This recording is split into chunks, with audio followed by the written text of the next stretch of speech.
Mr. Sechemane, good afternoon to you and welcome. Simplify this for us, please. Why are the funds needed and why is there a hold-up?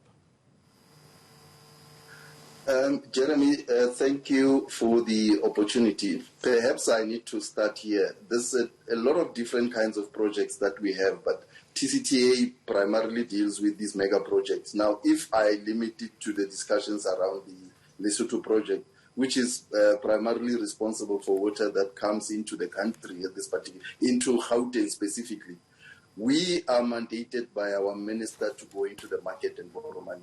Now, the problem with water infrastructure is if you build a dam and you build the rest of the infrastructure, you need to have paying customers for that, especially because there's only two sources of money.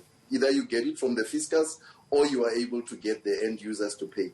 Now, water infrastructure is different from any infrastructure because if you don't have paying customers, you can't take your infrastructure and put it elsewhere. That's why then there's a need for by those that give us money, the funders, to say they need their money to be guaranteed. And I think that's where the state comes in.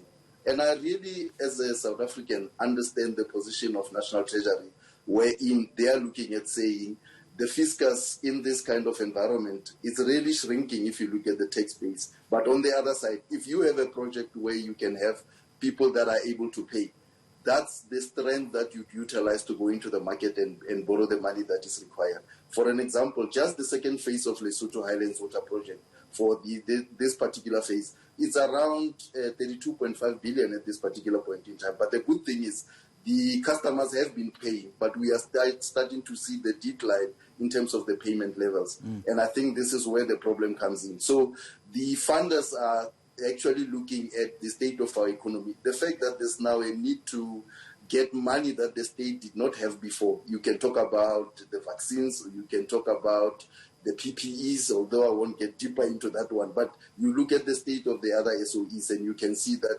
Treasury really has to have a balancing act. Fine. Now, Mr. Sechemane, I do understand that. Let me ask you this question then. In terms of future water supply to Gauteng, and we're looking a projection of maybe 5 or 10 years. Just how critical then is that second phase? Let me put it to you this way, Jeremy. This project, this second phase, was supposed to have been finished last year. Now it's delayed by 5 years. Now, from a point of demand, we are way above what our requirements are at this stage. So it is already 5 years late. But if we are able to do what we need to do, I think there would be a few crucial years where we'll have to use water sparingly. But we desperately need that if you consider the input of to the GDP of the Gauteng economy itself. So it is something that is urgent and that is required as soon as possible. You talk about having to use water sparingly, possibly in the next couple of years. What does that mean? That means we need to, I think we have been in those situations where there were actually bylaws that were set up by municipalities in terms of what you can do. You know, things like swimming pool, washing cars and all of those in the circumstances when we don't have enough rainfall. And I think you know that we're coming out of dry spells as well, where we did not have the right kind of rainfall to actually help. But I think in the last season, at least we did have fairly good rains, but you can never predict whether it's going to rain or not. So it's one of those things that unless we have enough water in our catchments, we will have to have stricter rules in terms of what people can use water for. But for you to say you have a stagnant economy that needs to grow, there's no way that you'll be able to do that without having enough water because it drives almost everything, including human life. How confident are you that you will be able at some point then to procure this massive amount of funding that you need?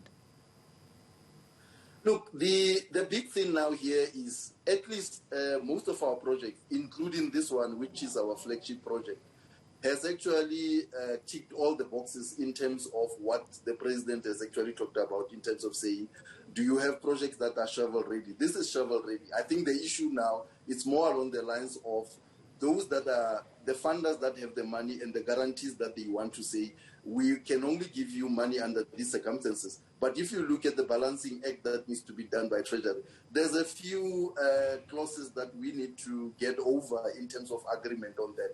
Because as well, the funders want to make sure that they get the money back and they can actually get their loan service. But on the other side, the state is looking at making sure that they create a balance where you don't have a problem where if one SOE fails, then it affects all the others. So there are some other issues that are being dealt with at this stage. I must say, me having engaged with most of the funders, the money is there, we can get it. It's just now the conditions that go with the money. So there are responsibilities all throughout in terms of ensuring that everybody is happy, but we need to sit around the table, which is what has been happening. In fact, our minister has been also in charge, in contact with the Minister of Finance, and myself have been in contact with the department and also Treasury to try and find a way around these issues. But we constantly are looking at other funders to see whether can't we get a situation where we have relaxed conditions as well. But those other funders are going to look at the current economic situation in South Africa, and they will take a very cautious, if not nervous view, surely. I agree with you fully. But one thing about what that's going for this project is it is in the heart of the economic activity because it supports Gauteng. And so far, in terms of phase one, there has been very good payment levels because although now when you start looking at it, there are some fewer struggling municipalities, but the main suppliers are actually able to pay Rainwater, who's able to pay us as well. So that is not a problem. And primarily, that's what the funders look at, whether they'll be able to get their money back. So at least that's going for us at that stage. But because we are part of the state, we get linked to everything else that happens in the state. No, as you've said, and I do appreciate the problems and the competition for funding, but nonetheless, it is a concerning situation. We are going to have to leave it there. Percy Sechemane, thank you indeed, Chief Executive Officer of the Trans Caledon Tunnel Authority.